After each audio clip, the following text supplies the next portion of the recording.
সুপ্রিয় দর্শক মণ্ডলী, সেভেন্ডিং সিমেন্ট ফ্রন্টলাইনে স্বাগত জানাচ্ছি। দর্শক মণ্ডলী, আমাদের সঙ্গে রয়েছেন এম এ আজিজ, সিনিয়র সাংবাদিক। আজিজ ভাই স্বাগত।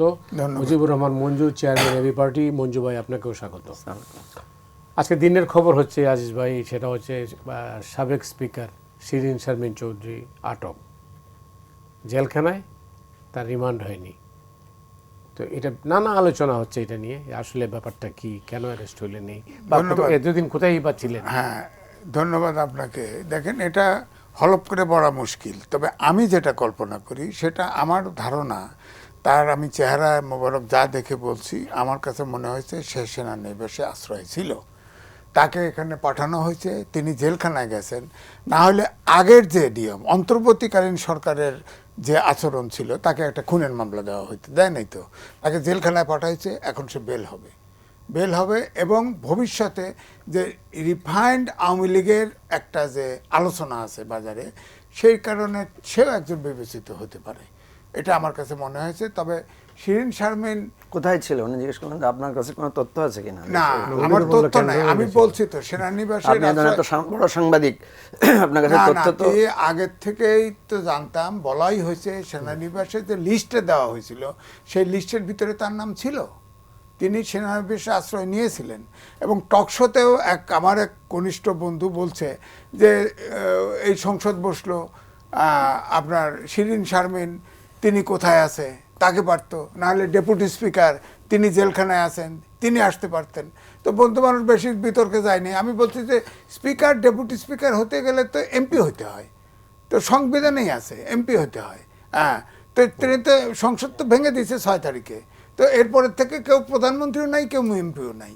হ্যাঁ, এটা বুঝতে হবে তো। সুতরাং ওনার, আমার কাছে মনে হয় যে তিনি ভালোই ছিলেন মোটামুটি, তবে আগের চেয়ে স্লিম হয়ে গেছেন, এটাও আমি তো লক্ষ্য করেছি, এবং তিনি ভালোই আছেন এবং তিনি ভালোই থাকবেন বলে আমার কাছে মনে হচ্ছে।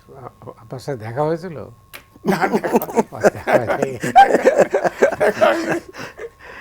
মঞ্জু ভাই, না, আমি যেটা মনে করি আর কি, যে কয়েকটা তথ্য তো খুবই প্রমিনেন্ট ছিল ওনার সম্পর্কে। জি, প্রথমটা হচ্ছে যে উনি সংসদ ভবনে যেদিন মানে পিপল মুভ করছিল, সেদিন উনি সংসদ ভবনে ছিলেন, এবং বলা হয়ে থাকে যে সংসদ ভবনের নিচে যে একটা বাংকারের মতো জায়গা আছে, ওখানে ছিলেন।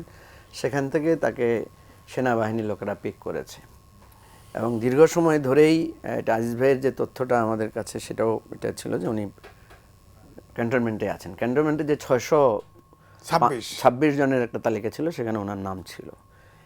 এরপরে কিছুদিন আগে আমি দেখলাম যে ওনার একটা ছবি প্রকাশ হয়েছে, যে উনি কলকাতার কোনো একটা শপিং কমপ্লেক্সে মুভ করছেন এরকম। এটা একটা ফেক ছবি হতে পারে, বা পুরানো ছবি হতে পারে, পুরানো ছবি হতে পারে, যে পুরানো ক্যালকাটায় গেছেন তখনকার ছবি এখন বলে চালিয়ে দেওয়া হচ্ছে, সেটা হতে পারে। তবে রহস্যজনক ব্যাপার যেটা, সেটা হলো যে উনি ধানমন্ডিতে ওনার যে কাজিনের বাসা থেকে ওনাকে গ্রেফতার করা হয়েছে বলা হচ্ছে।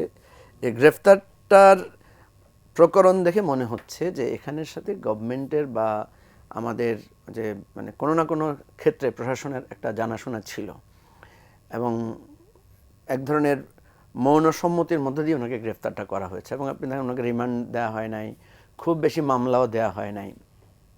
যেই কথাগুলো ঘুরে ফিরে আসছে বা আসে, এর আগে সাবের হোসেন চৌধুরীর ব্যাপারে এরকম কথা এসেছিল, এর আগে সেলিনা হায়াত আইভির ব্যাপারে এই কথাগুলো এসেছিল। তবে আমি আজিজ ভাইয়ের সাথে মানে ওই জায়গাটা আমার কাছে ক্লিয়ার না, কারণ সাবের হোসেন চৌধুরীকেও তো একই রকমের ধারণা করা হয়েছিল যে ওনাদেরকে নিয়ে রিফাইন আওয়ামী লীগ করা হবে, 6টা মামলা, খুনের মামলা ছিল, কিন্তু সেই বিষয়ে তো আমরা কোনো প্রোগ্রেস দেখিনি।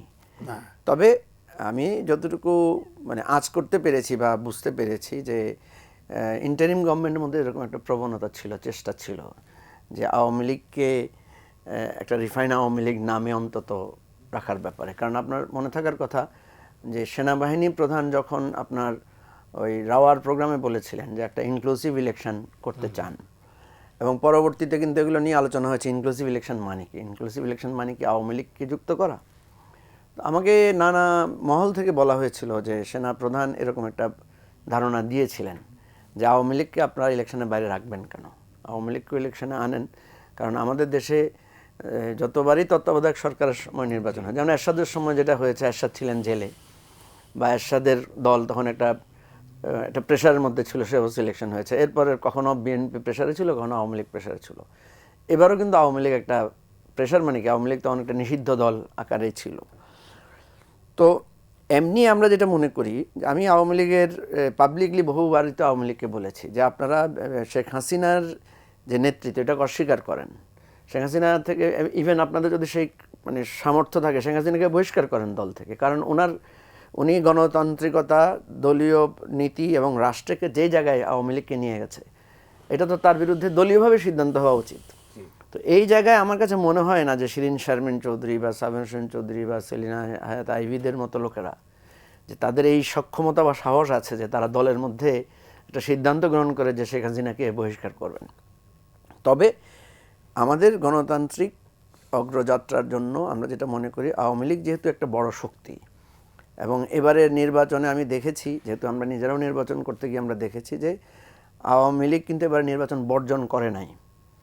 উপরের দিক থেকে এক ধরনের বর্জনের ভাব ছিল, কিন্তু আওয়ামী লীগের যারা এলাকায় মুভ করতে পারছেন, এলাকায় এখনও অবস্থান করছেন, তারা কিন্তু প্রচুর লোকেরা ভোট দিতে গিয়েছেন এবং তারা কিন্তু প্রচুর পরিমাণে আমাদের গণভোটে না ভোট দিয়েছেন। এটা আমি নিজেও সার্ভে করে দেখেছি, তারা না ভোট দিয়েছেন।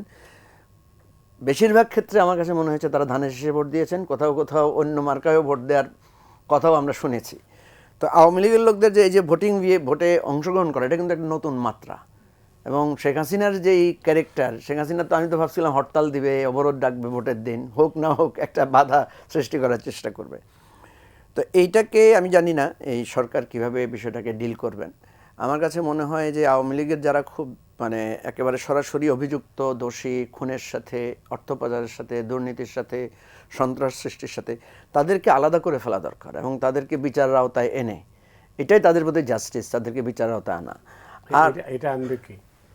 এটা আমাদের মানে আইন প্রয়োগকারী সংস্থা, সরকার আনবে। যারা ধরেন আওয়ামী লীগের বিরুদ্ধে কিন্তু এখনো মামলা, আমরা কিন্তু জুলাই আগস্টের মামলা দেখছি এখন, কিন্তু গত 15 বছরে বেশিরভাগ ক্ষেত্রে বিএনপির নেতাকর্মীরা বা জামাতের নেতাকর্মীরা বা অন্যান্যরাও নানাভাবে তারা কিন্তু বঞ্চনার শিকার হয়েছেন, দখলের শিকার হয়েছেন। অনেক ব্যবসায়ী, যেমন আমি আপনাকে বলি, এই যে আপনার বিএনপির যে এমপি যে নোয়াখালীর, যাকে ওই যে পুলিশরা মেরেছিল সরি সংসদ ভবনের সামনে, জয়নাল আবদিন ফারুক, সেই ঘটনার তো আমরা বিচার চাই। সেই ঘটনার বিচার বা প্রক্রিয়া কিন্তু এখনো শুরু হয়নি। আমরা তো ফোকাস হচ্ছে জুলাই আগস্টের গণহত্যার দিকে। তারপরে ধরেন আপনার ওই যে আরও যে সমস্ত ঘটনাগুলো আওয়ামী লীগ আমলে নানাভাবে ঘটেছে, আপনার মাহমুদুর রহমানকে মারা হয়েছে আপনার ওই যে কুষ্টিয়া আদালতে, আলমগীরকে গাড়ি পোড়ানো, ময়লার গাড়ি পোড়ানো, ফখরুল ইসলাম আলমগীরের উপর আক্রমণ হয়েছে। তারপরে আপনার সংগ্রাম সম্পাদক আবুল আসাদকে তার অফিস থেকে নিয়ে নিগৃহীত করা হয়েছে, গ্রেফতার করা হয়েছে, গাজী ভাইকে মারা হয়েছে। এই ধরনের প্রচুর ঘটনা আছে। সাংবাদিকরা নিগৃহীত হয়েছেন, আপনারা নানাভাবে ক্ষতিগ্রস্ত হয়েছেন নানা পরিস্থিতিতে। ওনারা প্রেস ক্লাবে ঢুকতে পারেন নাই, প্রেস ক্লাবের মির্জা ফখরুল ইসলাম আলমগীরের উপর হামলা করা হয়েছে। আপনার বিএনপি অফিসে দরজা ভেঙে একসাথে 50-60 জন নেতাকে গ্রেফতার করা হয়েছে। ওই সমস্ত পুলিশ অফিসারদের কিন্তু ভিডিও এখনও তাদের বিরুদ্ধে।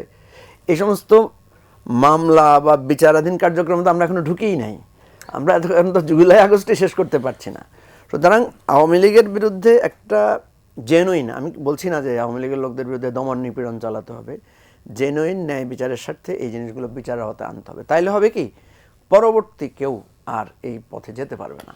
এটা আমাদের জন্য দরকার। অনেক ধন্যবাদ। মতি ভাই বলি, যেমন ধরেন এইটা কিন্তু খুব কঠিন কাজ। এই যে আলাদাভাবে ধরেন যারা সন্ত্রাস করেছে, লুট করেছে, এরা কিন্তু বিদেশে ভেঙে গেছে এবং এখনো শেখ হাসিনাকে বাদ দিয়ে আওয়ামী লীগ হবে, তার অনুমতি ছাড়া কেউ দায়িত্ব নেবে এই পরিস্থিতি নাই, অসম্ভব।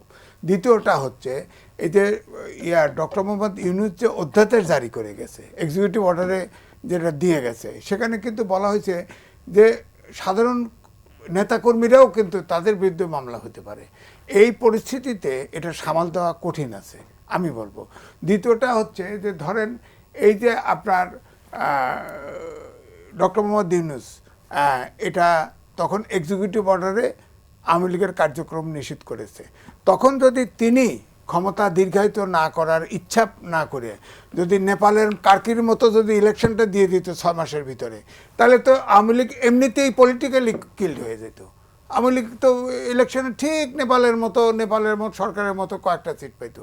আওয়ামী লীগ তো পলিটিক্যালি আউট। এই মুহূর্তে আওয়ামী লীগের অবস্থানটা কি? এই মুহূর্তে যত নিপীড়ন করতে যাবেন, বাংলাদেশের মাটি উর্বর মাটি, যত নিপীড়ন করবেন তার সমর্থক এবং পপুলারিটি বাড়বে, এটা হলো আমার ধারণা।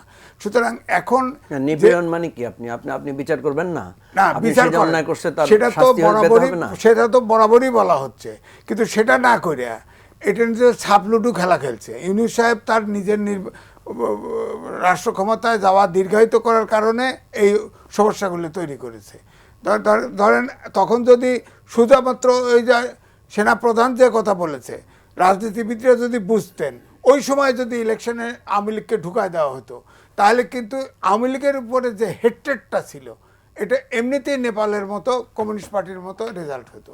দেখেন নেপালে তো একটা আপনার 35 বছরের একটা ছেলে, সে র্যাপার, সে গান গাইতো, সে অবশ্য কাঠমান্ডুর মেয়র ছিল, সে নির্বাচন হয়ে গেছে।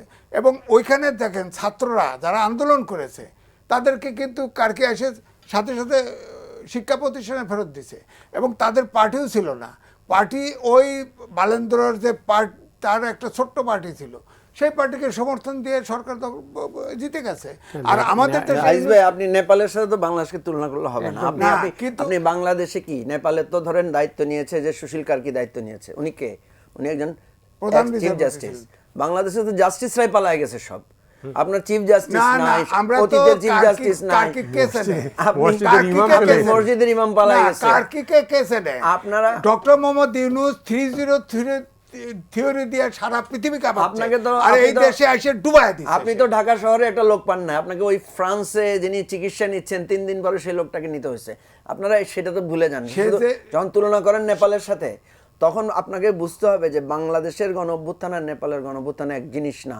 নেপালের গণতন্ত্র, বাংলাদেশের যে গণতান্ত্রিক ভিত নড়ে গেছে সবকিছু, সেটা একরকম না, না। সেটার ভিত নড়াইছে ইউনূস। কারণ হচ্ছে প্রত্যেকটা ছাত্রকে প্রত্যেকটা মিনিস্ট্রিতে বসাই দিয়ে এই ছাত্র সমাজকে, তরুণ জনগোষ্ঠীকে নষ্ট করে দিচ্ছে। ওখানে তার আগে কে নষ্ট করছে? ছাত্ররা যখন, আমি আপনাকে বলি, ছাত্ররা যখন ঢাকা ঘেরাও আন্দোলন ডাক দিল, ছাত্ররা যখন বলছে ঢাকা ঘেরাও করতে আসেন, বিএনপির শত শত লোক, জামাতের শত শত লোক ছাত্রদের ডাকে যে প্রাণ দিল, তো নষ্ট তো ওরা করছে ছাত্রদেরকে। তোমরা ছাত্রদেরকে এত লাই দিলা কেন? ছাত্রদের কথায় ঝাঁপাই পড়লা কেন? বিএনপির কথা তো, তারেক রহমানের কথা তো, জামাতের কথা তো ছাত্ররা ঝাঁপাই পড়ে নাই। বাংলাদেশের ভূখণ্ডে যত আন্দোলন হয়েছে সবে তরুণরা আগ্রভাগে ছিল, ছাত্ররা অগ্রভাগে ছিল, কিন্তু এত বিতর্কিত হয় নাই। এবং এটা ইউনূস করে দিছে। এই ছাত্র জেনারেশন আপনার 8 থেকে শুরু করে মাস্টার পর্যন্ত, এই ছাত্র যে 8 বছরের আপনার এই দেশে তরুণ জেনারেশন, জেএনজি যাকে বলেন, এটার পুরোটা নষ্ট করে দিচ্ছে। আমি তো আপনাকে বললাম, বলেন না, তাদেরকে পড়াশোনা করতে বলছে, একটাবার সব বলছে যে উদ্যোক্তা হন। আরে ভাই, তেই তো সব। ইউনূস সাহেবের সামনে কি বিকল্প ছিল? কি ইউনূসের বিকল্প ছিল? ইলেকশনটা যথাসময় দিয়ে দেওয়া। এখন প্রশ্ন উঠছে না যে 18 ইউনূস মাস পরে সাহেবকে নিয়োগ দিছে কে? ইউনূস সাহেবকে নিয়োগ দিছে কে? ছাত্ররা দিছে। তো আপনি তো, আপনার কথাটা তো উল্টা। যার যে নিয়োগ দিছে ওরে উনি পড়তে পাঠাবে। আপনারা সেনা প্রধানের কাছে গেলেন, তার লরিতে গাড়িতে এসে রাষ্ট্রপতি ভবনে ঢুকলেন, আপনাদের উপস্থিতিতে ছাত্রদের বোঝাতে পারতেন, বোঝার নাই তো। অথবা ছাত্র এখন ব্যাপার হয়ে গেছে, তারাও সেই জন্য এই যে আপনি এখন কথা আসছেন, আপনার পুরো সার্বিক দায়িত্ব তো ইউনূসের না, সার্বিক দায়িত্ব তো আমাদের ফেলিওর, পলিটিক্যাল পার্টি। ভাই পলিটিশিয়ানরা ফেল করেছে, আমরা পলিটিশিয়ানরা ফেল করেছি বলেই তো। যে আমার এই যে সংবিধানের ধারাবাহিকতা, আমি ক্ষমতা নিচ্ছি, সংবিধানে নির্বাচন আছে, 6 মাসের মধ্যে আমি দিয়ে চলে যাব সরকার গঠন করে, তাহলে তো আর হতো না। উনি হেঁটে যায়, ওনার উপদেষ্টা হেঁটে যায়, পাশ দিয়ে বলে আপনি 5 বছর থাকেন, 10 বছর থাকেন, আজীবন থাকেন। এটাতে কি প্রমাণ? না, আপনারা তো তখন বলছিলেন যে ইউনূস থাকতে চায়। ইউনূস তো লাস্টে প্রমাণ করছে উনি থাকতে চান নাই। কথা হচ্ছে, শুনেন, উনি দেশটাকে আলুয়া ফেলাই দিয়ে দেখছে আর থাকার। আরে ভাই, দেশটা তো আলুয়া ফেলাইছে হাসিনা। আপনি একটা জিনিস বুঝেন, প্রফেসর ইউনূস ক্ষমতায় আসার পরে, আপনি যে বলছেন উনি নির্বাচন দিবে, উনাকে তো খালেদা জিয়াকে মুক্তি দিতে হয়েছে, উনাকে তো তারেক রহমান সহ আমাদের হাজার হাজার লোকের মামলা থেকে মুক্তি দিতে হয়েছে। বিভিন্ন জিনিস দখল হয়ে গেছে, বেদখল, সেগুলো মুক্তি দিতে হয়েছে। সেই জিনিসগুলো তো আমরা ভুলেছি। পুলিশ বলে কিছু নাই, পুলিশ বাহিনী ঠিক করা। আপনার ওই যে 300টা আন্দোলন হয়েছে, এখন কোথায়? আন্দোলন তো হচ্ছে না। আজকে 1.5 মাসে কোনো আন্দোলন দেখছেন? আজকে 2 মাসে কোনো আন্দোলন দেখছেন? আপনি তো সেই জিনিসগুলো মাথায় রাখতে হবে। শোনেন, আমি তার পক্ষে টকশোতে কথা বলতে গিয়ে বহুত বেজ্জতি হয়েছি। তার পক্ষে সে বিশ্ববিখ্যাত না, আমি শোনেন, আমি বলছি না, আমি বলছি সে ভাবছি যে পৃথিবীর যেহেতু সম্পদ বাংলাদেশে যদি আসে, আমি তার পক্ষে লিখেছি, ডকুমেন্ট আছে, পত্রিকায় ছাপা হয়েছে, বড় পত্রিকায় ছাপা নেই, ছোট পত্রিকায় ছাপাও হয়েছে, কিন্তু সে যে এসে দেশটারে ফোকলা বানা ফেলবে এটা তো আমি বুঝি নাই। এটা তো ঠিক আছে, প্রফেসর ইউনূসের প্রচুর ব্যর্থতা আছে, ওনাকে আমরা বারবার ক্রিটিক করেছি যে ওনার যে নিয়ন্ত্রণটা থাকা দরকার ছিল সেটা তিনি করেন নাই, এবং আপনার কথার সাথে আমিও কিছুটা একমত, ছাত্রদেরকে উনি এক ধরনের গাইডলাইন দিতে পারতেন। কিন্তু সমস্যাটা যেটা হয়েছে সেটা হচ্ছে আমরা পলিটিক্যাল পার্টিগুলো, আপনি তো দেখছেন যে এই যে ঐকমত্য কমিশনে এত কিছু হইলো, আমরা তো ঐক্যবদ্ধ হইতে পারলাম না। যে বিএনপি জামাত একে অপরে 15টা বছর একসাথে আন্দোলন করেছে, তারাই তো ওনার সামনে ঝামেলা তৈরি করেছে। জামাত একদিকে টানলে বিএনপি একদিকে টানে, এনসিপি একদিকে টানে। প্রফেসর ইউনূস রাষ্ট্র শাসনের যোগ্য লোক না, এটা তো উনি বারবার মিটিংয়ে বলেছেন। এখন আপনি ওনার মতো লোককে দিলেন কেন? উনি তো উনি নিলে কেন? উনি আন্তর্জাতিক খ্যাতি সম্পন্ন, উনি নিল কেন? উনি যেটা পারবে না, না কি কইছে, ওনাকে অপারেশন ইয়ের থেকে কথা বলে টেলিফোন করেছে। ওনার 111-এর সময় সেও তো ফেসিবাদের 111-এর কুশীলভ, সে পার্টি করছিল না, আপনি তো জানেন মতি ভাই। তার ডাকে কেউ আহে না। কারণ একটা কথা বলছে যে চিটাগাং পোর্ট নাকি নারী দিয়ে চালাইতে পারবে, ওইটার পরেই সে শেষ হয়ে গেছে। এবং সে আমি ওটাও লিখছিলাম যে সে বলছে যে সে যদি 5 বছর সময় দিত 111-এর ওরা, তাহলে কিন্তু সে দায়িত্ব না, কিন্তু একটা ভালো নির্বাচন তো দিতে পারছে। কে ইউনূস সাহেব দিছে? প্রশ্ন রাখছে 18 মাস তো নির্বাচন কেমন? ওটা তো পরে হ্যাঁ নির্বাচন দিছে। এখন এই যে নির্বাচনে তো ক্যান্ডিডেট ছিলেন মঞ্জু ভাই। শক্তিরা এখন এটা নিয়ে তামাশা করতেছে। এটা তো এই যে আপনাকে বলি যে প্রফেসর ইউনূসের আমরা তো ফেলিওর গুলো দেখছি। আপনি দেখেন অর্থনীতির যে ভঙ্গুর অবস্থা ছিল, ব্যাংকের যে মানে একটা মানে কি বলা যায় ভয়ানক পরিস্থিতি ছিল, সেই জায়গাগুলো তো আমাদেরকে ভাবতে হবে। 2 নম্বর হচ্ছে তখনও কিন্তু একটা যুদ্ধ হয়েছিল, ওই সময় কিন্তু উনি ট্যাকেল করছেন। এই যে আজকে তো আমরা আবার যুদ্ধের মধ্যে আসছি, আবার জ্বালানি সংকট, জ্বালানির ওই সময়ও কিন্তু 40,000 কোটি টাকার ঋণ শোধ করছেন ওনারা। কথা হচ্ছে প্রফেসর ইউনূস যেই ভুলটা করেছেন, উনি as a head of the government ওনার পোস্টটা একটা সুপার পলিটিক্যাল পোস্ট, কিন্তু এটাকে উনি অরাজনৈতিক জায়গা থেকে চালাতে চেয়েছেন, যেটা ওনার ভুল। কিন্তু আপনি একটা জিনিস তো মনে রাখবেন যে ডক্টর ইউনূস কিন্তু এই 18 মাসে ইউনিটিটা সবাইকে নিয়ে কিন্তু মানে যতগুলো মিটিং হয়েছে, একটা মিটিং এমন হয় না যে কোনো দল বর্জন করেছে। এবং প্রফেসর ইউনূস এই জায়গাটায় ইম্পার্শিয়ালিটিটার পরিচয় দিয়েছেন, এবং দেখবেন যার কারণে তাকে জামাত বলে যে উনি বিএনপিকে ক্ষমতা দিয়ে গেছেন, বিএনপিকে উনি বসাই গেছেন, বিএনপি বলে যে উনি জামাতি সরকার ছিলেন। দুই দলেই কিন্তু উনাকে মানে অভিযোগ দেয়। জি মঞ্জু ভাই, আমি বলতাম যে ইউনূসের ফাটাবাসের চিপায় রাজনৈতিক দল পড়ে গেছে। আমি আগে বলছি, ফাটাবাসের গল্প জানেন নাকি? বাঁশ ফাঁকা করে খাড়া করে থাকে, বানর এদিকে লাভ দেয় ওদিকে লাভ দেয়, তারপর অন্ডকোষ আটকায় গেছে। এইটা হচ্ছে ফাটাবাসের চিপা। ইউনূস তাদের নিয়ে খেলছে, রাজনৈতিক দলগুলোকে নিয়ে। এটা সংস্কার একটা, আপনি বলেন তো 30টা দলের আদর্শ আলাদা, নীতি আলাদা, সেই দল সবকিছুতে একমত হবে কি করে? একমত হয়েছে না? জুলাই অভ্যুত্থানে তো একমত হয়েছে। জুলাই অভ্যুত্থানে তো সবাই একসাথে হয়ে তো হাসিনাকে সরাইছে। সেটা তো আপনি তো তখন একমত হন না। না, সেটা তো বাই ইউনূসকে দিয়ে কোনো মতে একটা ইলেকশন করার চেষ্টা করে। যাই হোক, এই যে এন্ডলেস বিতর্ক। আমরা কোন অবস্থা দাঁড়িয়ে আছি এখন? তো বিশ্ব পরিস্থিতি আপনি জানেন। এই পরিস্থিতিতে এখন তো একটা দেশের নতুন সরকার, 1.5-2 মাস হয় নাই এখনো সরকারের। এখন বিশ্বের একটা যুদ্ধের মধ্যে আছে, এবং ভয়ানক যুদ্ধ, যে সারা দুনিয়াতেই মানে টান উত্তেজনা এবং একটা নড়বড়ে অবস্থা।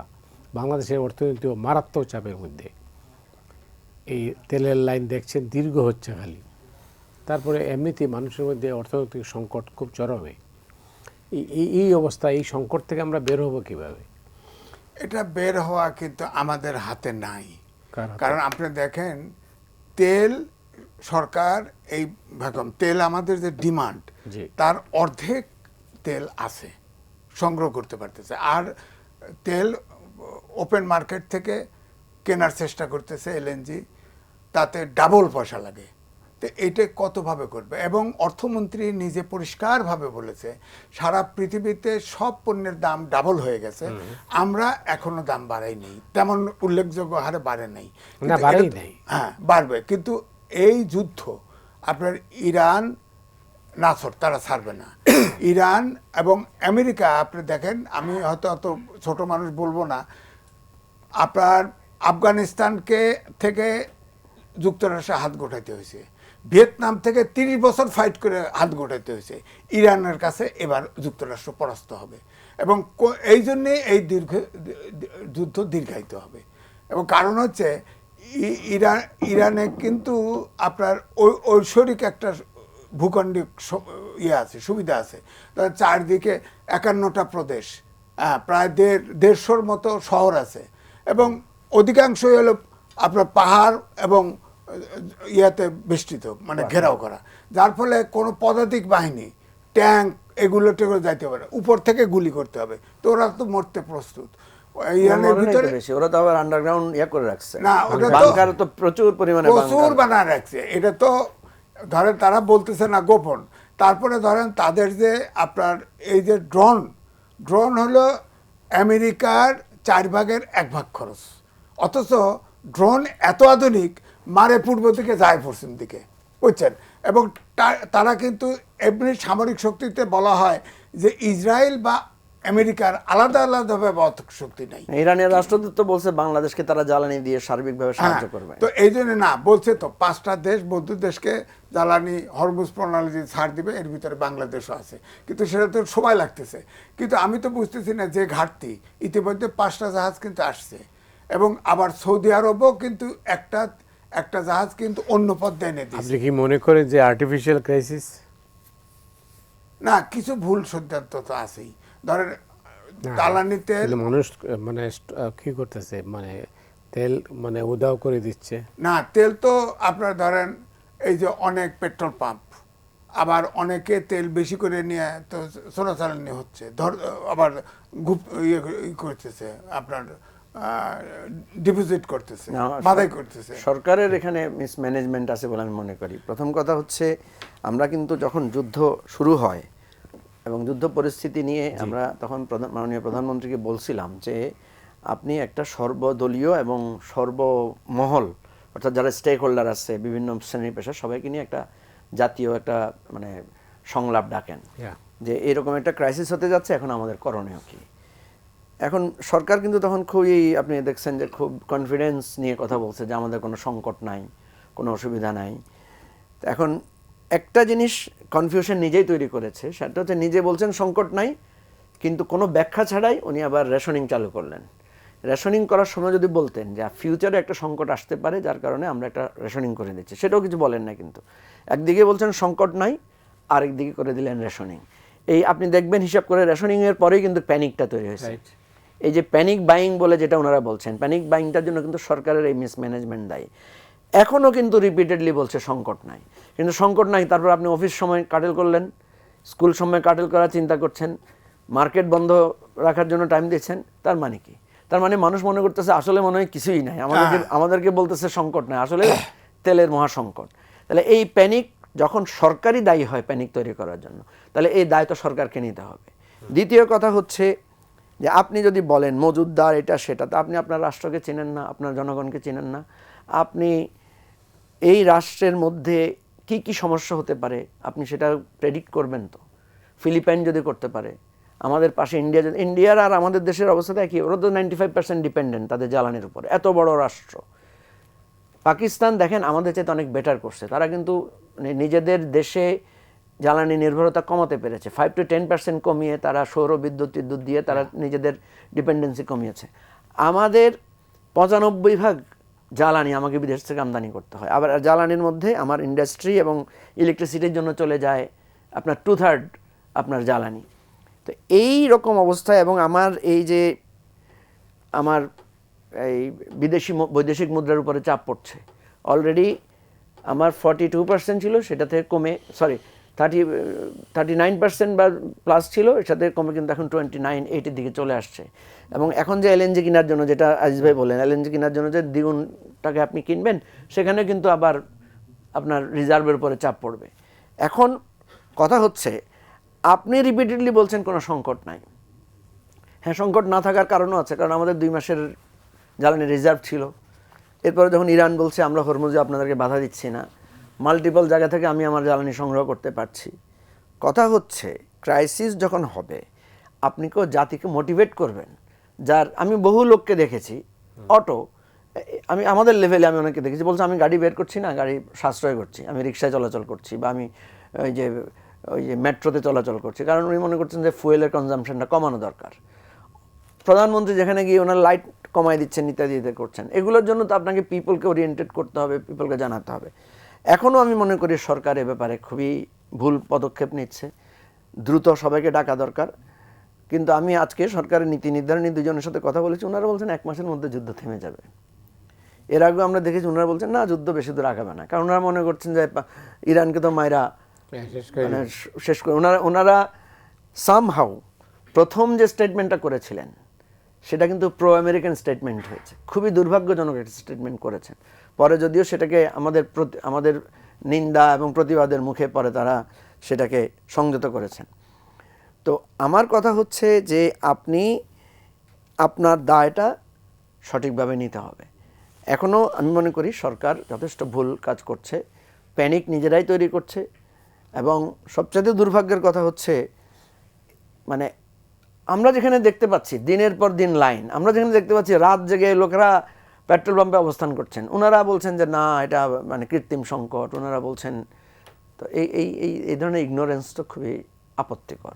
আর যেখানে এত সংকট সেখানে আপনি পার্লামেন্টে সারাদিন শুধু আপনি ওই জুলাই সনদ আর আপনার সংবিধানের দাড়ি কমা নিয়ে আপনি বিতর্ক করছেন, এটাও তো মানুষের কাছে একটা দুইটা পার্টি বিতর্কে, তারাই তো রাষ্ট্র চালাচ্ছে। বোরিং লাগছে তো, মানুষ তো মনে করছে ঠিক আছে বাবা ওইটা নিয়ে বিতর্ক করেন, বিতর্ক তো 7 মাস 8 মাস করেছি। দেখেন মতি ভাই, তখন যা বিতর্কগুলো হয়েছিল এখনো তো সেম বিতর্ক হচ্ছে, কোনো চেঞ্জ তো নাই, কোনো পজিশন থেকে তো সরছে না। পজিশন থেকে কে সরবে? যারা ক্ষমতা আছে তাদেরকেই তো একটু সরতে হবে, তাদের তো স্বার্থ বেশি, তাদেরই তো এখন ন্যাশনাল ইউনিটি তৈরি করার কথা বেশি। কিন্তু আমি দেখছি যে তারাই এখানে বিভেদটা তৈরি করছেন। সামহাউ সরকারের ইন্টেনশনে আমরা খারাপ দেখি না, কারণ প্রধানমন্ত্রীর যে ইন্টেনশন আমরা দেখতে পাচ্ছি, ওনার সিম্পলিসিটি আছে, উনি সাধারণভাবে চলতে চাচ্ছেন, উনি নিজের খরচ অর্ধেক কমিয়ে ফেলেছেন, অনেক কাটেল করেছেন। কিন্তু বাস্তবতার সাথে যদি মেল না থাকে, আপনি যদি ন্যাশনাল লেভেলে সেটার ফোকাস না হয়, পার্সোনাল আপনার কৃচ্ছতা দিয়ে তো হবে না, আপনার কৃচ্ছতা তো পুরো আপনার মানব জীবনের উপরে রিফ্লেক্টেড হইতে হবে না। অনেক ধন্যবাদ মঞ্জু ভাই। না, এটা পরে বললেন, আমি যেটা বলতেছি আপনাকে আপনার আলোচনার সুবিধার জন্য, আপনি জানেন এই মুহূর্তে বাংলাদেশে ব্যাটারি চালিত রিক্সা, অটো রিক্সা যেটা বলা হয়, 60 লক্ষ প্লাস। এটা প্রতিদিন ঢাকাতেই 550 750 মানে মেগাওয়াট বিদ্যুৎ নিচ্ছে শুধু চার্জের জন্য। 45,000 মানে কি রয়েছে চার্জিং পয়েন্ট রয়েছে। তো বিদ্যুতের যে সংকট আমরা আগামীতে দেখতে পাচ্ছি, যেটা সরকার থেকে বলা হচ্ছে, এই সংকটটা এটা তৈরি করা হচ্ছে। এই যে একটা জিনিস, এবং যত অ্যাক্সিডেন্ট হচ্ছে বেশিরভাগই হচ্ছে এই ব্যাটারি চালিত রিক্সা। ব্যাটারি চালিত রিক্সাটা এটা মহামারী ধারণ করেছে। আপনি গাড়ি চালাতে যাবেন, আপনাকে ব্যাটারি চালিত রিক্সাকে সাইড দিতে হবে, সে সাইড দিবে না। 1 2 হলো মেশিন দিয়ে ব্যাটারি দিয়ে চলতেছে, উল্টায় যায়, অ্যাক্সিডেন্ট করে। আর প্রত্যেকটা ব্যাটারি চালিত নৌকা যে রিক্সা যে চার্জ দেয়, যারা চার্জ দেয়, যাদের ব্যাটারি চালিত রিক্সা আছে, তারা তো ঠিক মতো ট্যাক্স তো দিচ্ছে না, পয়সাও দিচ্ছে না। না, বিদ্যুতের পয়সা নাই তো, পয়সা নাই। এই তেজগাঁতে এমন সব মানে কির মধ্যে মানে চার্জার তারা চার্জিং পয়েন্ট লাগাইছে, যেটা সরকারের কোনো নিয়ন্ত্রণ না। এই জন্য এইটাতে কোনো সরকারের কোনো বেনিফিট নাই এবং পিপুলের কোনো বেনিফিট নাই। আবার বাস দেখেন আগের মতো সব, এখন এখানে কি রাষ্ট্রের কোনো ভূমিকা নাই? না, রাষ্ট্রের তো ভূমিকা, রিক্সা বন্ধ করা উচিত। এনিওয়ে রিক্সা আগে তো, এটা ঠিক ফেসিবাদ বলি বকাবলি, ফেসিবাদের সময় তো মেইন রাস্তায় আসতে পারতো না, এটা অন্তর্বর্তীকালীন সময় সরকারের সময় এটা ছেড়ে দিচ্ছে রাস্তায়। এখন রাস্তায় তো ব্যাটারি চালিত মানে দাফায় বেড়াইতেছে এবং তারা কোনো গাড়িকে সাপোর্ট দেয় না, কাউকে সাপোর্ট দেয় না। যেটা মঞ্জু ভাই বললেন, এখন জাতীয় সংকট, এই সংকটকালে তো এই ধরনের সিদ্ধান্ত নিতে হলে তো আপনাকে সবাইকে নিয়ে বসতে হবে, কথা বলতে হবে। সবাইকে নিয়ে বসা মুশকিল এখন। আবার কইতে যে আমাদের দেশের রাজনীতিবিদরা কোনো অবস্থাতে কোনো কিছুতে একজনকে খালি পরাস্ত করতে চাইবে, একমত হতে পারবে না। কিছু ইস্যুতে এটা আইওয়াস হবে, তারা তো ব্যবসায়ীর সাথে বসতেছে, আমাদের সাথে সবাই মিলে একজনকে পরাস্ত করতে চায়। হাসিনাকে পরাস্ত করার জন্য তো সবাই এক, এটা তো হইতেই পারে। এই যে মঞ্জু ভাই করলো না যে জুলাই সনদ অমক টমক নিয়ে, এগুলো একমত হতে পারে না কেন? সবাই অভ্যুত্থানের শক্তি, তারা তো জানে যে এটাতে যদি একমত না হয়, এখন তো প্রক্রিয়া নেওয়া ঝামেলা। যে কোন পদ্ধতিতে হবে। কেউ বলতেছে আপনার বিএনপি বলতেছে সংবিধানের ভিতরে থেকে, হ্যাঁ, আর তারা বলতেছে যে না, যে আদেশে হয়েছে। মঞ্জু ভাই যেটা বলছেন এটা আমি যদি বুঝে থাকি ওনাকে, সেটা হচ্ছে যে এটা একটা বেহুদা বিতর্ক। 8 মাস বিতর্ক করেছেন, Unproductive। আবার এখন এটা এটা কোনো কাজে আসছে না। না, আপনি বেহুদা বলতে পারেন, এখানের ভিতরে একটা পলিটিক্স আছে। কি পলিটিক্স? বিএনপি জামাত ইসলাম তো প্রধান দল, যে তাকে টেম করা, তাকে বাগে আনা, হ্যাঁ, অথবা তাকে সাইজ করা। আর জামাত ইসলাম 11 দল বিএনপিকে কিভাবে ইয়ে করবে, চাপে রাখবে। মুলতবি প্রস্তাব তো হওয়া উচিত ছিল যুদ্ধ নিয়ে, তো সেটা তো হয় নাই, সেটা হয়েছে তো এইটা। একবারও আলাপ হয় নাই সংসদে, একবারও আলাপ হয় নাই। সংসদে যেটা, সংসদে জ্বালানি মন্ত্রী যেটা স্টেটমেন্ট দিয়েছেন, পুরাটাই কোনো সংকট নাই। না, এবং উনি বলেছেন এগুলা কিছু প্যানিক বাইং, আমার এখনো মনে আছে ওনার শব্দগুলো, প্যানিক বাইং এর কথা বলেছেন। ওই যে যারা মজুদদারদের কথা বলেছেন, ভাই সবসময় মজুদদারিতে কারা থাকে? সরকারি দলের লোকেরা থাকে। চাঁদাবাজি কারা করে? সরকারি দলের লোকেরাই তো করে। আমি সরকারি দল বলতে, কালকে যদি জামাতও ক্ষমতায় যায় সরকারি দল হয়, আপনি দেখবেন অভিযোগ বেশি জামাতের লোকদের বিরুদ্ধে আসবে। কালকে যেই ক্ষমতা যাবে তার বিরুদ্ধে আসবে। অর্থাৎ ওই যে আওয়ামী লীগের সময় আমরা বলতাম, একটা লোক বলা গড়ায় কথা বলতেছে এই আওয়ামী লীগ করে, নাহলে এত বড় গলা কথা বলার তো সাহস অন্য কারো নাই। তো এখন কথা হলো, যে কথাটা মতি ভাই আপনি তুলেছেন, এই যে আমাদের সামনে কিন্তু ভয়ানক ক্রাইসিস আকারে আসছে। এই যে ব্যাটারি রিক্সা, তো এখন আপনি কিন্তু আর প্যাডেল রিক্সা দেখবেন না। নাই, প্যাডেল রিক্সা যদি 2-3টা থাকে, ওই যে ব্যাটারি রিক্সা বেশি। আমি নিজেও আমাকে নিজে সমালোচনা করে দেখেছি, যদি আমার সামনে যদি ব্যাটারি রিক্সা থাকে, আমি তো প্যাডেল রিক্সা উঠবো না, আমি ব্যাটারি রিক্সা উঠবো, কারণ একটু তাড়াতাড়ি যাইতে পারবো। 2 নম্বর হচ্ছে ওই ভদ্রলোক কষ্ট করে চালানোর চাইতে এর তো কষ্ট নাই, সে মানে মেশিন দিয়ে চলে যাচ্ছে। আমি মনে করি মানবিক দৃষ্টিকোণ থেকেও আমাদের প্যাডেল রিক্সা তুলে দেওয়া দরকার, নাম্বার 1। 2 নম্বর হচ্ছে এই ব্যাটারি রিক্সার ম্যানেজমেন্ট কি হবে। এখন আর এটা তুলে দেওয়ার মতো সক্ষমতা কারো আছে? 60 লাখ আছে বলে মনে করি না। কিন্তু ভয়ানক যেই তথ্যটা, সেটা হচ্ছে প্রতিটা রিক্সা আপনার যে এই যে ব্যাটারির কারণে যে সীসা, 100 কেজি সীসার বর্জ্য উৎপাদন করে বছরে, 100 কেজি সীসা। কারণ এই ব্যাটারিগুলো তো কি করে, কোথাও না কোথাও ফেলে দেয়। এগুলো নষ্ট হলে ওয়ান টাইম ফেলে দিচ্ছে, নষ্ট করতেছে। ভয়ানক পরিবেশ বিপর্যয়ের দিকে যাচ্ছি আমরা। আরো একটা, এগুলোর ম্যানেজমেন্ট শিশু থেকে শুরু করে বৃদ্ধ পর্যন্ত আসে ব্যাটারি চালিত নৌকা। দুজনের বক্তব্য শুনবো। না আজিজ ভাই, আমি এটা বিরতির থেকে আসছি, আপনার সাথে কথা বলবো। এম এ আজিজ এবং মুজিবুর রহমান মঞ্জু দুজনের কথাই শুনছিলাম। আমরা একটা বিরতিতে যাচ্ছি, দর্শক আমাদের সঙ্গেই থাকুন।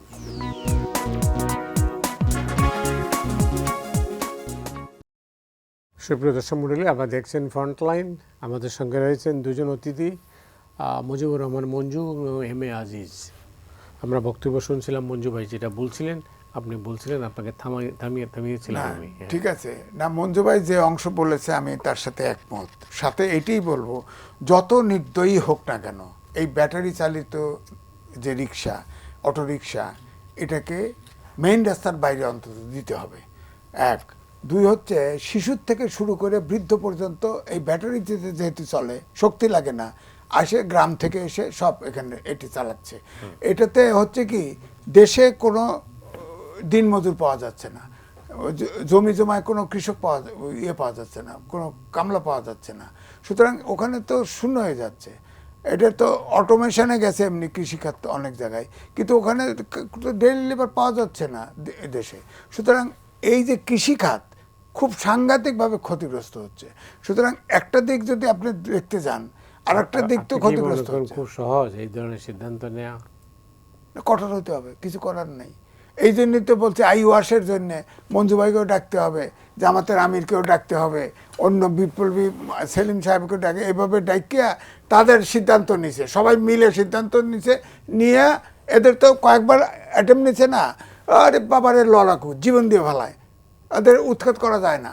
সুতরাং আপনি নিজেই তো বলতেছেন, তাহলে কি সম্ভব না? তো সম্ভব না কেন? সরকার চাইলে, রাজনৈতিক দল যদি একমত হয়, হ্যাঁ, কিছু বামপন্থী লোকরা করবে, গরিবরা যাইব কোথায়?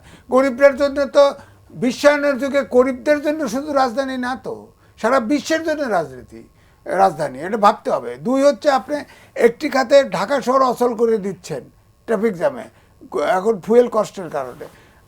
দেখেন কত ফুয়েল, তাদের কারণে তো আপনার গাড়ি ঘোড়া চালাতে যাচ্ছে না। দ্বিতীয়টা হচ্ছে আপনি গ্রামগঞ্জে যান, কোনো লেবার নেই, এদের তো বিকল্প কাজ দিতে হবে। না বিকল্প আপনি কত দিবেন? বিকল্প হচ্ছে এদের বন্ধ করে দেন, গ্রামে যা কাজ করবে। গ্রামে তো শ্রমিক পাচ্ছে না। গ্রামে তো ধরেন আমাদের গ্রামে তো জমি জমা ভাই, আছে। আপনি কিভাবে দেখেন? গ্রামেও তো প্রচুর ব্যাটারি রিক্সা চালু হয়েছে এখন। গ্রামে একদম, গ্রামে আরো কিন্তু বেশি। প্যাডেল রিক্সা অনেকটা নাই বলা যায়, গ্রামে ব্যাটারি রিক্সাটা বেশি। কথা হচ্ছে এই ধরনের মানে হালকা বা শ্যালো ডিসিশনে আমরা যেতে পারবো না, আমাদেরকে টোটালটা একটা রিসার্চ বেসড সলিউশন বের করতে হবে। জি। প্রথম কথা হচ্ছে যেই অভিমুখ তৈরি হবে এটা আপনি থামাতে পারবেন না, যেটা ধরেন শ্রমকে সহজসাধ্য করে। আমরা যেমন লাকড়ি চুলা থেকে আমরা গ্যাসের চুলায় চলে আসছি না, কেন চলে আসছি? সহজ, বেটারে শিফট করবে। গ্রামে পর্যন্ত এখন আপনি গ্যাস দেন, লাকড়ি চুলা আর থাকবে না, সবাই গ্যাসের চুলায় চলে আসবে। যেহেতু ব্যাটারি রিক্সায় ইন্ট্রোডিউস হয়ে গেছে, এটা যেহেতু শ্রম কম, সহজ, দ্রুতগতি সম্পন্ন, এটা বাইল্যাটারাল বেনিফিট পাচ্ছি আমরা। চালক যেভাবে বেনিফিট পাচ্ছে, আমরা যাত্রীরাও বেনিফিট পাচ্ছি। Yeah. ফলে এটাকে আপনাকে বাস্তবতা আকারে নিতে হবে, নাম্বার 1। নাম্বার 2 হচ্ছে আপনি যেটা বলছেন যে এই যে কৃষিতে লোক পাওয়া যাচ্ছে না, কৃষিতে লোক পাওয়া যাচ্ছে না, গার্মেন্টসের সময় বলা হয়েছিল যে গৃহকর্মী পাওয়া যাচ্ছে না। ভাই, আমরা তো গৃহকর্মী নির্ভরশীল হলাম কেন? আপনার পাশ্চাত্যের জায়গায় আমরা দেখি কোনো কাজের লোক নাই, আমাদের লোকেরা ব্রিটেন আমেরিকা থেকে আইসা এখানে 4টা করে কাজের লোক রাখে, ওখানে তো নিজেই সব কাজ করে, এখানে এসে করে না। এটা আপনার কালচারাল যদি শিফট না হয়, চেঞ্জ না হয়, তাহলে এটা হবে না।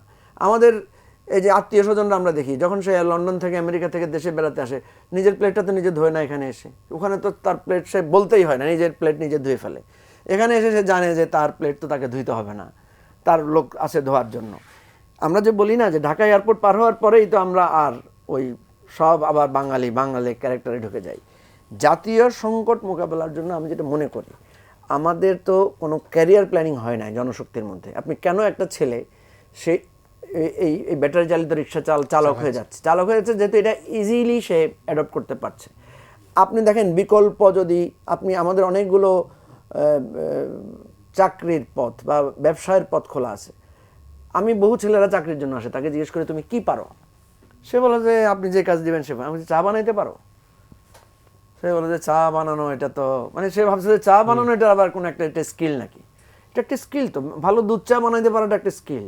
আপনি দেখেন শহরের মোড়ে মোড়ে ভালো দুধ চা বানানোর ওখানে প্রচুর লোক ভিড় করে, ভালো পেঁয়াজু বানায়, ভালো সিঙ্গারা বানায়, এই দোকানে ভিড় করে লোকেরা।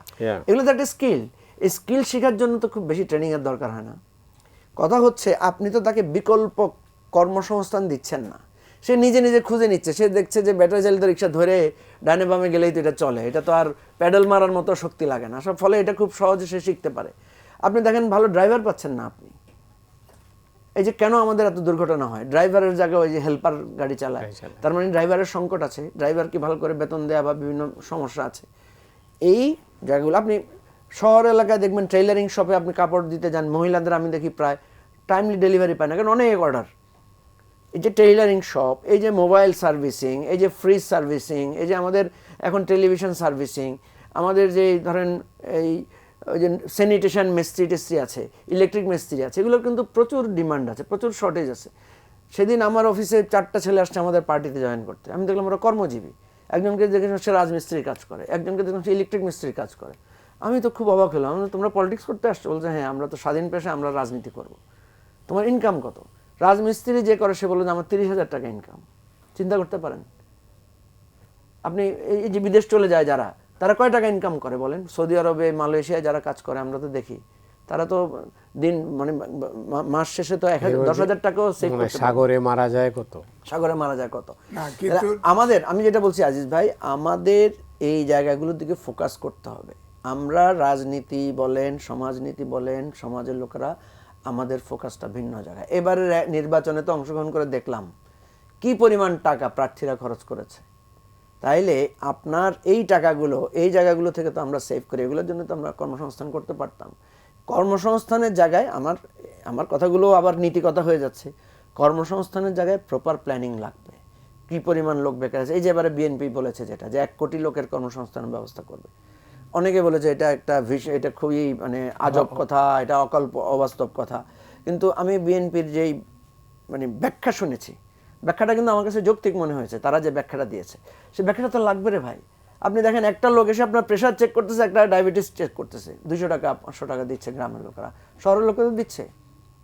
আপনার ফিজিওথেরাপি, বাসায় গিয়ে গিয়ে ফিজিওথেরাপি করতেছে, তার মাসে ইনকাম আছে আপনার 20-30 হাজার টাকা। ফিজিওথেরাপি কি? এটা ট্রেনিং, 6 মাসের 1 বছরের একটা ট্রেনিং।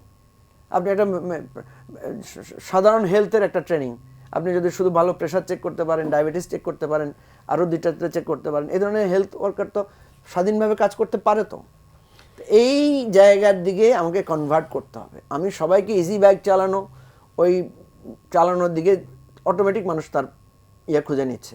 আমি কালকে এটিএন নিউজে একটা প্রোগ্রাম করতে গেলাম, যাওয়ার পর আমি দেখলাম যে সেখানে অনেকগুলো ট্রাক থেকে অনেকগুলো ডাব নামাচ্ছে।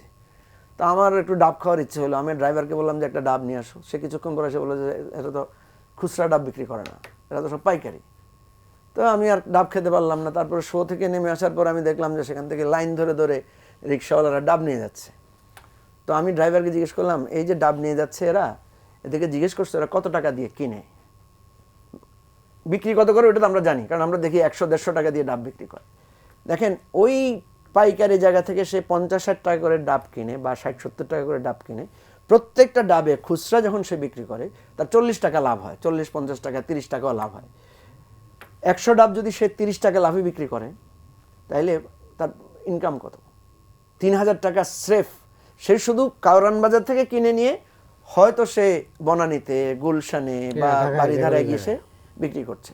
তার একটা এক্সপার্টাইজ ডেভেলপ করতে হচ্ছে, শুধু সে ডাবটা সুন্দর করে কাটাটা শিখতে হচ্ছে তাকে, তার একটা ধারালো দা থাকতে হয়, আর একটা গাড়ি কিনলে সে বিক্রি করতে পারছে। ইনভেস্টমেন্ট কত, তার টেকনিক্যাল নলেজটা কতটুকু লাগছে, বাট এর চাইতে ফ্রেশ ব্যবসা, মানে জাস্ট কারণ বাজার থেকে কিনে নিয়ে সে যায় আরেক জায়গায় যায় সেল করতেছে। এইভাবে আমাদের এখানে ভেজিটেবল বিক্রি করে লোকেরা করতেছে। আমরা যদি এই আপনার কর্মসংস্থানগুলো এইভাবে ছড়িয়ে দিতে পারতাম, লোকদেরকে কাজে লাগাতে পারতাম, বাংলাদেশের লোক বিদেশে যেভাবে 5-7 লাখ টাকা, 10 লাখ টাকা, 20 লাখ টাকা খরচ করে সৌদি আরব যায়, দুবাই যায়, বিভিন্ন জায়গায় যায়, কত অড জব করে, কত কষ্টকর কাজ করে, এবং দিন শেষে তো তার সেভিংস থাকে না। আসলে সে আসলে 6 লাখ টাকা খরচ করে যায়, 3 বছর লাগে তার 6 লাখ টাকাই তুলতে। হ্যাঁ মঞ্জু ভাই, ঠিক আছে, আপনার কথায় আমি আংশিক একমত, পুরা না। এই কারণেই হচ্ছে এই যে সিস্টেম, এই সিস্টেমে দুর্নীতি উৎপাদন করে। আপনি দেখেন, আমরা ছোটবেলায় দেখছি ঢাকা শহরে রিক্সা হলে সিটি কর্পোরেশন থেকে ট্যাক্স দিতে হতো, নিবন্ধন করতে হতো। এই ব্যাটারি চালিত লোকরা সব আনকোপ্লাস, আপনারা দেখেন মানে আলাদা লাইন নিয়ে ব্যাটারি চার্জ দেয়। এটার সরকারেও বেনিফিট পাচ্ছে, কেউ বেনিফিট পাচ্ছে। এদিকে এর নানান রকম প্রবলেম আছে। আপনি দেখেন, আমি কিন্তু খুব রিসার্চ করে লিখছিলাম যে এখন সারা বিশ্বে এখন কিন্তু আর শ্রমিক প্রয়োজন নেই। আমি সৌদি আরবে আমরা করতে গেছি, বাংলাদেশের লোক ভিক্ষা করে রীতিমতো। আমার তখন অনুশোচনা হয়েছে, আমাদের সরকার নিশ্চয়ই রাজাকে হাতে পায়ে ধরে এদের পাঠাইছে, এদের প্রয়োজন নাই। ওয়াক্ত নামাজের পরে আপনি দেখেন, যা দেখবেন যে এরা অনেকগুলো পকেট আছে নিয়ে দাঁড়ায় থাকে। আর এমনকি নেপাল, আপনার মায়ানমার, আপনার শ্রীলঙ্কা, এরা অটোমেশনে বসে কাজ করতেছে। এখন আমাদের দেশে, এখন সারা পৃথিবীতে প্রযুক্তি মানুষকে রিপ্লেস করতেছে। প্রযুক্তি, আপনি দেখেন আমাদের দেশে গার্মেন্ট রোবট চালায়, ওখানে শ্রমিক নাই। আপনি দেখেন আমাদের দেশে যেটা হচ্ছে, এখন রোবট অপারেশন করে। এই রোবটকে যে পরিকল্পনা দেয়, সেই ডাক্তারটা দরকার, এখন তার পিছনে ডাক্তারটা দরকার। কিন্তু আমরা যেভাবে প্ল্যান করতে চাচ্ছি, যেমন আপনি যেভাবে করলেন, যে একই জিনিস ব্যবস্থাপনা করা, সেটা শ্রমিক পুরোটাকে নিয়ে, যে এই শ্রমিক ইলেকট্রিশিয়ান আর বিদেশে দরকার নেই, এখন ইলেকট্রিশিয়ান না, এখন প্রযুক্তির পিছনের লোক দরকার, সেই লোক আপনাকে তৈরি করতে হবে। এখন তো অটোমেশনের যুগ, সেখানে আরো হাইলি, তারপরে আর্টিফিশিয়াল ইন্টেলিজেন্সের যুগ চলে আসছে, আপনাকে তো অনেক কিছু ভাবতে হবে। তবে না, আপনারটা বলছি, ধরেন আমাদের পুরান ঢাকায় অনেক সব কিছুই তো তৈরি হয়, আপনি রেপ্লিকা যা দিবেন বানায় দিতে পারে। আপনি এটাকে ইয়ে করেন, পৃষ্ঠপোষকতা দেন সরকারের পক্ষ থেকে, কিন্তু দেশটা আমার পথে ঢাকা শহর, এটাকে আপনাকে চলাচল এবং নিরাপদ, ঢাকা শহর পৃথিবীর ভিতরে সবচাইতে ফার্স্ট, সেকেন্ড, থার্ড হয় বসবাসের অনুপযুক্ত শহর হিসাবে। এই শহরকে আপনি এইভাবে গিনতি করে রেখে কোনো বিদেশি তো আপনি আসবে না, কেউ বিনিয়োগ করতেও আসবে না। আবার আপনি দেখেন এটার মাল্টিফেরিয়াস প্রবলেম, নানান প্রবলেম। আপনার এখানে ধরেন একটা গ্রুপ যারা চার্জ দিতেছে, যারা এই ব্যাটারি চালিত নৌকা রিক্সার মালিক, তারা কিন্তু পুরো টাকাটা মেরে দিচ্ছে। আর ব্যাটারি চালিত যারা চালায়, তারা শিশু শ্রম নিষিদ্ধ, শিশুরাও চালায়, বৃদ্ধ আছে, একদম বৃদ্ধ, সেও আসে ব্যাটারি বসে যায়, এবং দেশে শ্রমিক নাই। এখন তো বলে যে সারা দেশে ছড়া গেছে, এটা কমাইতে হবে তো। এটা একটা রোগ, আপনি দেখবেন যে কিছুই থাকবে না, সব এটার না, ভিতরে এটা থামাবেন যেটা বলছে, যেটা মতি ভাই বললেন যে আপনার যদি কনসেনসাস না থাকে, কারণ আপনি থামাতে যাবেন, আমি আবার দাবি তুলবো যে আপনি মানুষের, হ্যাঁ, আমি হরতাল দিব, আপনি মানুষের অবস্থান কর্মসংস্থানের দেব। আঘাত দিচ্ছেন। অবস্থান এই দেওয়ার জন্যই আমাদের দেশে অন্তত 10 বছরের জন্য একটা ঐকমত্যের, সরকারের কিছু জায়গায় কমন ঐকমত্য দরকার, যে আমরা এই জায়গায় ঐকমত্য থাকবো। এই কথাগুলো আমরা বারবার বলার চেষ্টা করেছি, এবারও আমি বলেছিলাম, কিন্তু কথাগুলো কাজে দেয় নাই। আমরা বলছিলাম যে বিএনপি জামাত যেহেতু তারা একসাথে ফাইট করেছে, একসাথে ঐক্যবদ্ধ ছিল, 10টা বছর তারা ঐক্যবদ্ধ সরকার করলে অসুবিধাটা কি? হ্যাঁ, আপনি হয়তো বলবেন গণতন্ত্র তো এটা না, এটা না আওয়ামী লীগ। তো এখন আপনি কি করছেন গণতন্ত্রে? সারাদিন ঝগড়াঝাটি, সারাদিন একের বিরুদ্ধে একে, এটা কি মানুষ হ্যাপি হচ্ছে? এটা কি গণতন্ত্র বলেন? আপনি পার্লামেন্টে দাঁড়ায় আপনি দেখবেন, এই ফার্স্ট অধিবেশনে যদি আপনি ডাটা নেন, অর্ধেক হচ্ছে বেগম খালেদা জিয়া তারেক রহমানের প্রশংসা করে। তারেক রহমান নিজের প্রশংসা করতে নিষেধ করেছেন, উনি নিজেও হয়রান হয়ে গেছেন, উনি নিজেই মানে বিরক্ত। তো আপনি এই ট্রেডিশন থেকে তো আজকে আমি দেখলাম মানে স্পিকার বলছেন যে মাননীয় সংসদ সদস্য আপনি এই বিষয়ে অনুমতি চান আমার কাছে, তারপর উনি দাঁড়ায় আইনমন্ত্রী ওনার কাছে অনুমতি চাইলো, তারপর বললো আপনাকে অনুমতি দেওয়া হইলো। এটা কোনো নাটকের কোনো মানে আছে? আপনি সরাসরি বলেন যে আপনার এই উনি আপনার কাছে অনুমতি চাইবে, আপনি অনুমতি দিয়ে দেন। আপনি আমার কাছে মাননীয় সংসদ সদস্য, মাননীয় মন্ত্রী, আপনি এই বিষয়টা আমার কাছে অনুমতির জন্য প্রার্থনা করেন, এটা বলছে স্পিকার। তারপর উনি বলছে মাননীয় স্পিকার আপনাকে ওরিয়েন্টেশন কোর্স আর কি। হ্যাঁ, আচ্ছা এইটা কি চলতে পারে বলেন? আপনি ট্রেডিশন তো আপনাকে, ট্রেডিশন তো কেউ না কেউ তৈরি করেছে কোনো না কোনো কারণ, আপনি ট্রেডিশন ভাঙবেন না, আপনি নতুন ট্রেডিশন তৈরি করবেন না। বলতেছি অভ্যুত্থানের শক্তি এক হতে পারছে না, কারণ তাদের ভিতরে উইনিং গেম খেলতেছে উভয় পক্ষই, এটা একটা সমস্যা। দ্বিতীয় হচ্ছে এই দেশের এখন বিশ্ব ব্যাংকের থিওরি হচ্ছে ভাই 3 উইনিং, কোটি লোক এই আজিজ ভাই আপনাকে বলি, উইনিং গেম খেলতে আপনি দিবেন কেন? সে ফর এক্সাম্পল ধরেন, আমি জাস্ট হাইপোথেটিক্যালি বলতেছি, আপনি যদি বলেন ধরেন আপনি বিরোধী দলকে ব্লেম করছেন যে তারা জুলাই সনদ নিয়ে, আপনি বলেন ঠিক আছে জুলাই সনদ সবটা মাইনে নিলাম, তাহলে তো শেষ বিরোধী দলের রাজনীতি, আপনি খেলেন না। আপনাকেও তো মনে রাখতে হবে যে আপনি একটা 2/3 মেজরিটি পেয়েছেন, আপনি বিরোধী দলকে বলেন আপনাদের কি কি দাবি আছে, আসেন একদিনে সব পূরণ, আসেন এবার আমরা ব্যাটারি চালিত রিক্সা নিয়ে আলোচনা করি, আসেন আমরা গার্মেন্টসের যে ট্রেড ডিফিসিট যেটা সমস্যা হচ্ছে আমাদের এখানে সেটা নিয়ে আলোচনা করি, আমরা আমাদের ইলেকট্রিসিটির যে মানে 31,000 মেগাওয়াটের প্ল্যান পড়ে আছে, খালি আমি যেটার জন্য দিচ্ছি, ব্র্যান্ড দিচ্ছি, কি চার্জ যেন আপনার ক্যাপাসিটি চার্জ দিচ্ছি হাজার হাজার কোটি টাকা, সেটা নিয়ে আমরা আলোচনা করে আসেন সমাধান করি। আপনি তো সেদিকে মনোযোগ দেবেন।